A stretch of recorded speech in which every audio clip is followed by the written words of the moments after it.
तो नमस्कार, बहुत बहुत स्वागत है आप सभी का आपके YouTube चैनल पर। देखिए, आज मैं आपको रात की रानी के प्लांट के बारे में बताने वाला हूँ, इसकी केयर कैसे करनी है और ज़्यादा से ज़्यादा ब्लूमिंग कैसे लेनी है। तो चलिए वीडियो शुरू करते हैं। वीडियो शुरू करने से पहले रिक्वेस्ट है दोस्तों, जो दर्शक पहली बार आए हैं चैनल पर, कृपया चैनल को सब्सक्राइब कर लें और वीडियो अच्छी लगे तो लाइक और कमेंट ज़रूर करें। तो चलिए देखिए दोस्तों, इस पर देखिए कितनी ज़्यादा बड्स बनी हुई है और कितनी फ्लावरिंग हो रही है। पहले आप देख लीजिए इसकी फ्लावरिंग।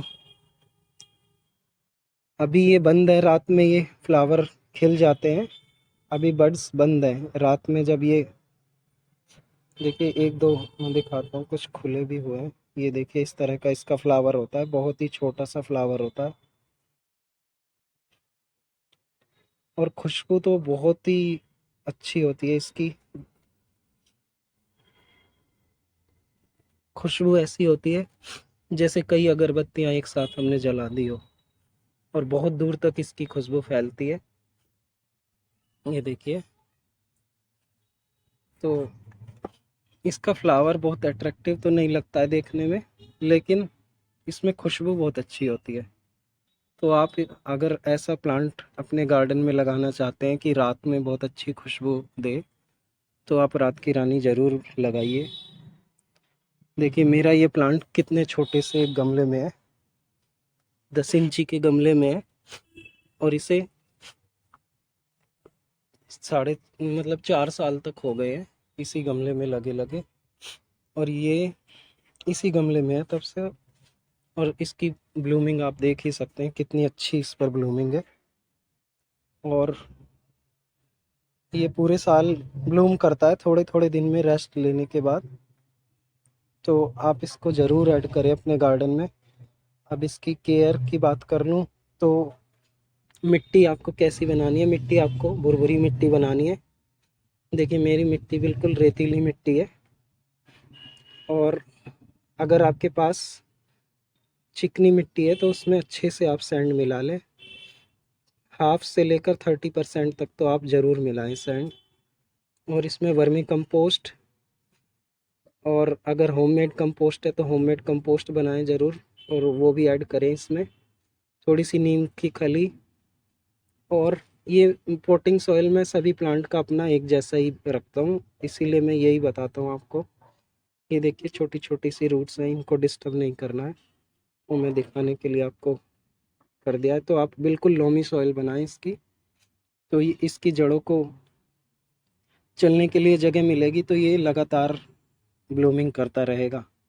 और समय समय पर दोस्तों, अगर हमें ज़्यादा फ्लावर लेने हैं तो इनकी कटाई छटाई करते रहें। जब फ्लावर स्पेंट हो जाते हैं तो जिन ब्रांचेस पे स्पेंट हो जाते हैं उसको आपको पूरी तरह से कटिंग कर देनी है उसकी। तो यही टिप्स होती है। इसके अलावा समय समय पर बहुत ज़्यादा खाद की इसे रिक्वायरमेंट तो नहीं होती, लेकिन आप इसमें वर्मी कंपोस्ट, होममेड कंपोस्ट है तो वो, जाइम फर्टिलाइज़र, और केले का फर्टिलाइज़र दे सकते हैं। लिक्विड फर्टिलाइज़र भी दे सकते हैं, वो मैं बताऊंगा आपको लिक्विड कैसे बनाना है। तो लिक्विड, या जैसे आप वर्मी कंपोस्ट या होममेड कंपोस्ट का लिक्विड फर्टिलाइज़र भी इसको समय समय पर दे सकते हैं, तो इसमें अच्छी ब्लूमिंग लगातार होती रहेगी। सनलाइट की बात करूं तो, क्योंकि देखिए इसके पत्ते बहुत मुलायम होते हैं, तो जब बहुत गर्मी का सीज़न होता है तो आप इसको इनडायरेक्ट सनलाइट में रखिए। तो गर्मी में इसके पत्ते जलने लगते हैं। अगर 40 डिग्री तक, 35 से ऊपर जब टेम्परेचर बढ़ता है तो आपको इसको इनडायरेक्ट सनलाइट में रखना है। लेकिन अगर सर्दियों का मौसम है, जैसे अब सर्दियों का मौसम आने वाला है, तो आपको इसको फुल सन में ही रखना है, तो इसकी अच्छी ब्लूमिंग होती रहेगी। अभी इसका फ्लावरिंग सीज़न चल रहा है, नवंबर दिसंबर तक, तो आप इसको फुल सन में ही रखिए। बाकी वाटरिंग की बात कर लेते हैं, तो वाटरिंग आपको अच्छी वाटरिंग करनी है, लेकिन पानी इतना भी नहीं देना है कि जड़ों में पानी रुका रहे। अगर ज़्यादा पानी रुका रहेगा तो जड़ गल जाएगी। तो आप इसको इस हिसाब से पानी दें कि जो इसकी जड़ों में पानी ना रुके, और जब मिट्टी ऊपर से सूख जाए तब आप इसको अच्छे से पानी दें, और अच्छे से पानी दें जब पानी दें। तो सनलाइट की, वाटरिंग की बात हो गई, सॉइल की बात हो गई। अब इसकी प्रोपेगेशन बताऊं। इसके नए प्लांट आप कैसे बना सकते हैं? इसकी आप कटिंग से ही बना सकते हैं, क्योंकि इसमें बीज बनता है पर कम ही दिखता है। छोटे गमले में तो मैंने नहीं देखा है इसका बीज, लेकिन जहाँ पर ये प्लांट ज़मीन में लगा होता है वहाँ पर इसमें सीड फॉर्मेशन होता है। तो आप चाहें तो सीड से भी लगा सकते हैं, लेकिन आप कटिंग से बहुत आसानी से ग्रो कर सकते हैं इसको।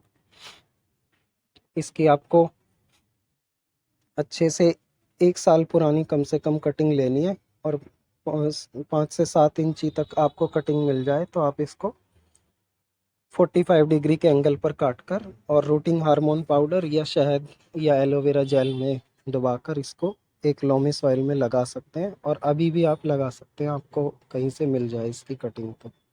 और कुछ दिन आप उसको इनडायरेक्ट सनलाइट में रखेंगे और गीला रखेंगे मिट्टी को, थोड़े दिन बाद कटिंग अपने आप ग्रो करने लगेगी।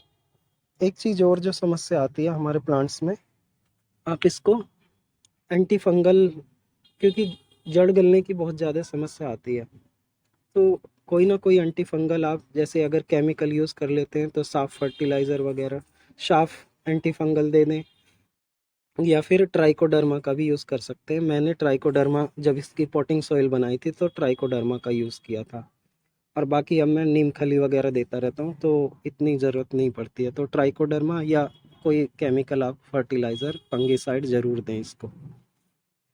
तो ये सब हुई इसकी केयर की बात।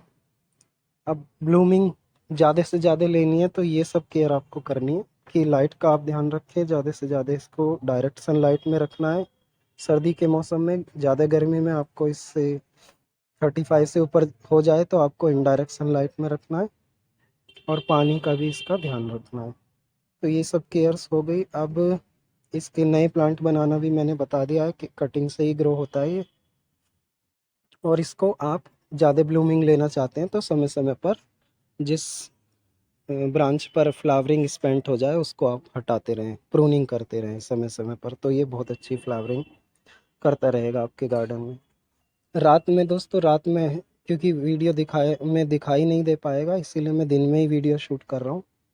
तो रात में ये सभी फ्लावर खिल गए थे। अभी दो दो दिन से इसमें अच्छी फ्लावरिंग हो रही है, तो बहुत अच्छे ये फ्लावर खिलते हैं और बहुत ही दूर तक इसकी महक जाती है चारों तरफ। एक ये भी है कि इसकी महक से मच्छर भी दूर रहते हैं।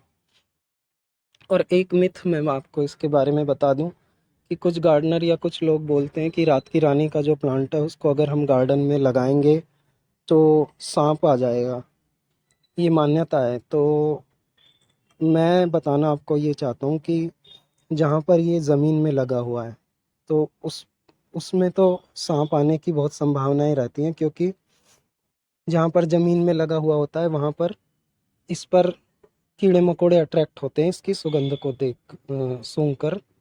तो वहाँ पर कीड़े मकोड़ों के पीछे फिर मेंढक आ जाते हैं या ऐसे जानवर आ जाते हैं जो सांप को पसंद होते हैं, चूहे वगैरह, तो फिर सांप आने की संभावना बन जाती है। लेकिन अगर आपने टेरेस गार्डन में लगा रखा है तो मेरे ख्याल से कोई दिक्कत नहीं होनी चाहिए, और आप ऐड कर सकते हैं इसको गार्डन में। तो आप ज़रूर लगाइए। अभी ये सर्दियों में भी ब्लूम करेगा, जब एक्सट्रीम सर्दी होगी तब तो नहीं करेगा, लेकिन अभी इसका ब्लूमिंग सीज़न है तो आप ज़रूर ऐड करिए अपने गार्डन में। तो वीडियो में जानकारी, दी गई जानकारी अच्छी लगी हो तो वीडियो को लाइक ज़रूर करिए दोस्तों, और चैनल पर बने रहिए, ऐसी ही नई नई जानकारी आपको मिलती रहेगी। तो मिलते हैं अगली वीडियो में, तब तक अपना ध्यान रखिएगा। नमस्कार।